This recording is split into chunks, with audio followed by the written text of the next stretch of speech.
ఎలక్షన్ల ముందు గొప్పగా చెప్పడం జరిగింది. మళ్ళీ ఆయన వచ్చిన తర్వాత ఇప్పటికి 3 సార్లు పెంచడం జరిగింది. ట్రూ ఆఫ్ ఛార్జెస్ అని చెప్పేసి ఇంకోటని.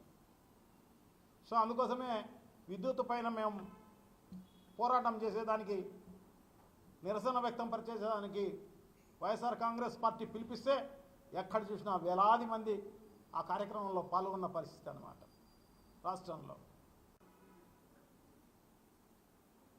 సో అంత క్రెడిబిలిటీ ఉంది జగన్మోహన్ రెడ్డి గారికి, అంతటి మంచి పరిపాలన అందించడం అన్నమాట. సో ఒకవేళ అధికారంలోకి రాకపోయి ఉండొచ్చు, ప్రజలు మోసపోయి. ఎందుకంటే జగన్మోహన్ రెడ్డి గారు ఓడిపోలేదు, వైఎస్ఆర్ కాంగ్రెస్ పార్టీ నాయకులు ఓడిపోలేదు, ప్రజలే ఓడిపోయినారు, ప్రజలే మోసగించబడ్డారు. ఆ అబద్ధ మాటలకు మోసగించబడి ఓడిపోవడం జరిగింది తప్ప వైఎస్ఆర్ కాంగ్రెస్ పార్టీ నాయకులు కానీ, వైఎస్ఆర్ కాంగ్రెస్ పార్టీ కానీ, జగన్మోహన్ రెడ్డి గారు కానీ ఓడిపోలేదు. అందుకోసమే ఈరోజు ప్రజలందరూ కూడా ఎప్పుడు వెనకబడి ఉన్న పరిస్థితి అన్నమాట. నిన్న విద్యా దీవెనకు సంబంధించి, వసతి దీవెనకు, హయ్యర్ ఎడ్యుకేషన్కి సంబంధించి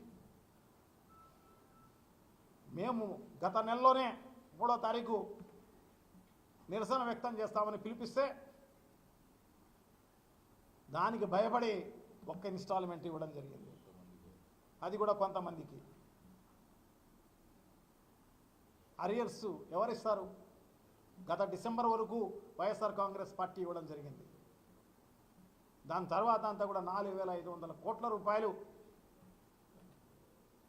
విద్యా దీవెన కింద, వసతి దీవెన కింద దాదాపు 1,800 కోట్ల రూపాయలు ఇవన్నీ కూడా బాకీలు ఉన్నాయి. సో అవి ఇమ్మీడియట్గా ఇవ్వండి అని చెప్పేసి నిరసన వ్యక్తం చేసే కార్యక్రమంలో భాగంగా నిన్న పిలిపిస్తే ఎక్కడ చూసినా కూడా వేలాది మంది పాల్గొన్న పరిస్థితి. విద్యార్థులు, విద్యార్థి తల్లిదండ్రులు, నిరుద్యోగులు అందరూ కూడా పెద్ద ఎత్తున పాల్గొనడం జరిగింది. సక్సెస్ కావడం జరిగింది అన్నమాట ఆ కార్యక్రమం అంతా కూడా. నిరుద్యోగులైతే నిజంగా కూడా, నిరుద్యోగులకైతే ఎంత ఆశ చూపించడం జరిగింది. వాళ్ళందరికీ మెగా డిఎస్సి అనేది ఇమ్మీడియట్గా పెడతాం, జాబ్ క్యాలెండర్ ప్రతి సంవత్సరం ఉంటుంది, 20 లక్షల ఉద్యోగాలు తప్పకుండా ఇస్తాం, ప్రతి సంవత్సరం 5 లక్షల ఉద్యోగాలు అని చెప్పి, ఒకవేళ ఈకపోతే 3,000 రూపాయలు నిరుద్యోగ భృతి ఇస్తామని చెప్పి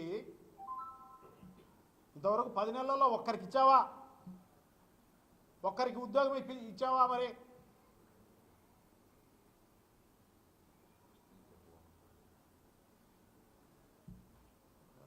ఇంత దారుణాలు జరుగుతున్నా ప్రశ్నిస్తానని చెప్పేసి పవన్ కళ్యాణ్ అయితే ఆయనకు ఉద్యోగం దొరికింది కదా అని చెప్పేసి చాలే అని చెప్పేసి ప్రశ్నించడం మానుకొని నిద్రపోవడమో లేకపోతే దేవాలయాల చుట్టూ తిరగడమే ఏదో ఒకటి జరుగుతుంది తప్ప ఇంకోట్లేదు. దేవాలయాల చుట్టూ కూడా చంద్రబాబు నాయుడు డైరెక్షన్ ఉంటేనే పోతాడు. ఇప్పుడు కాసిరెడ్డి నాయనలో, మా కడప జిల్లాలో, వైఎస్ఆర్ జిల్లాలో అక్కడంతా కూడా ఫారెస్ట్ వాళ్ళంతా కూడా ఆ కట్టడాలన్నీ కూల్చేస్తుంటే మళ్ళీ రాలే. సనాతన ధర్మం అనేవాడు, ధర్మ ప్రచారం అని చెప్పేవాడు మళ్ళీ రావాలి కదా, స్పందించలేదే. మరి ఏమీ లేదు, చంద్రబాబు నాయుడు డైరెక్షన్లో పనిచేస్తాడు. ఆయన ఆర్టిస్టు కాబట్టి ఏమి రాసిస్తే అది చెప్తాడు అన్నమాట స్క్రిప్టు.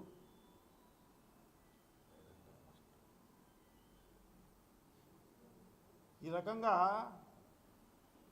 ఉన్న పరిస్థితి ఉంది కాబట్టే ప్రజల్లో ఈ 10 నెలల్లో అంత దారుణంగా ఈ ప్రభుత్వం పైన వ్యతిరేకత అనేది అంత పెద్ద ఎత్తున ఉంది అని చెప్పి తెలియజేసుకుంటున్నా. ఇప్పుడు ప్రజలందరూ కూడా ఒకటే చెప్తున్నారు, పాలిచ్చే ఆవును పోగొట్టుకొని తన్నే దున్నపోతును గాడిదని తెచ్చుకున్నామని చెప్పేసి వాళ్ళందరూ ప్రతిరోజు బాధపడే కార్యక్రమం చేస్తున్నారు. సంపద సృష్టి అని చెప్పేసి చంద్రబాబు నాయుడు గారు మరి ఎక్కడ సంపద సృష్టించాడో తెలియదు కానీ 1,40,000 కోట్ల రూపాయలు అప్పులైతే చేయడం జరిగిందన్నమాట మనందరిపైన.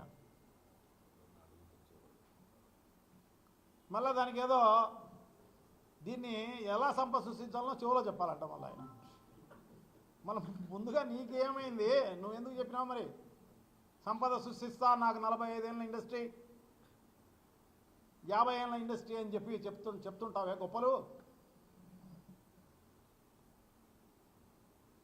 మళ్ళా ఆ డబ్బులన్నీ ఏమైనాయి మరి? నీ లంచాల కోసం, నీ కమిషన్ల కోసం వాడుకున్నారా మరి? గతంలో కూడా జగన్మోహన్ రెడ్డి గారు అప్పు చేయడం జరిగింది, కానీ సంక్షేమ కార్యక్రమాల కోసం, అభివృద్ధి కార్యక్రమాల కోసం ఖర్చు పెట్టడం జరిగిందన్నమాట. అది ప్రజలకు కనపడుతోంది. కానీ ఇక్కడ లేదే ఏమి? నేను నిప్పుగా తుప్పు, ఎక్కడ చూసినా అవినీతి తాండవిస్తోందే. పైనుంచి కింది వరకు లోకల్ లీడర్ ట్యాక్స్, ప్రతి చోట గ్రామ స్థాయి నుంచి మొదలుకొని రాజధాని వరకు ఇదే కార్యక్రమంలో ఉన్నారన్నమాట. అన్నీ మట్టి లేదు, ఇసుక లేదు, బ్రాందీ షాపులు లేవు, ఇంకోటి లేవు, అన్నీ దోచుకునే కార్యక్రమమే. దోచుకునేదానికి ఏది అది ఇది అడ్డు లేదని చెప్పేసేసి ఎక్కడ లేఅవుట్లున్నా ఇల్లు వాలిపోతారన్నమాట గద్దల మాదిరి. డబ్బులు అని. సో ఆ రకమైన దుర్మార్గమైన పరిపాలన ఉంది కాబట్టే చిన్న పిలుపుకే వైఎస్ఆర్ కాంగ్రెస్ పార్టీకి ఎక్కడ చూసినా వేలాది మంది తరలి వచ్చే కార్యక్రమం జరుగుతోంది. మేము వెనకబడి ఉన్నామని చెప్పేసి మద్దతు ఇచ్చే కార్యక్రమం చేస్తున్నారు. బాసటగా ఉన్నామని, నీడగా ఉన్నామని ప్రజలే చెప్తున్నారన్నమాట.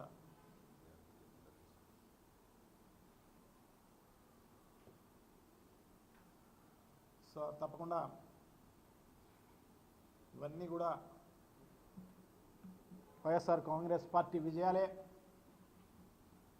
భవిష్యత్తుకు కూడా తప్పకుండా ఈసారి జగన్మోహన్ రెడ్డి గారు ముఖ్యమంత్రి అయితే 2029లో ఇంకొక జంబ్లింగ్ వస్తే ముందు కూడా కావచ్చు, ఇంకొక 25 ఏళ్ళలో 30 ఏళ్ళలో నాకు తెలిసి ఇన్ని అబద్ధాలు చెప్పినా ఇంకొకటి చేసినా ప్రజలు మాత్రం ఖచ్చితంగా జగన్మోహన్ రెడ్డి గారు వెంబడే ఉంటారు అని చెప్పేసి నేనైతే భావిస్తా.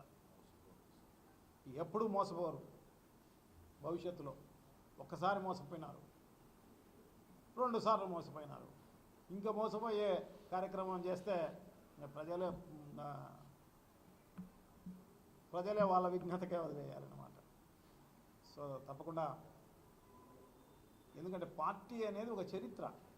వైఎస్ఆర్ కాంగ్రెస్ పార్టీ, జగన్మోహన్ రెడ్డి గారు చేసినవి అన్నీ కూడా చరిత్రలే, అన్నీ కూడా. సో ఆ చరిత్ర చెప్పడంలో తప్పు లేదు. ఎందుకంటే నిన్ననే పార్టీ ఆవిర్భావ దినోత్సవం 2011 మార్చి 12వ తారీఖున జగన్మోహన్ రెడ్డి గారు, విజయమ్మ గారి చేతుల మీదుగా వైఎస్ఆర్ కాంగ్రెస్ పార్టీ ఆవిర్భవించింది. దానిని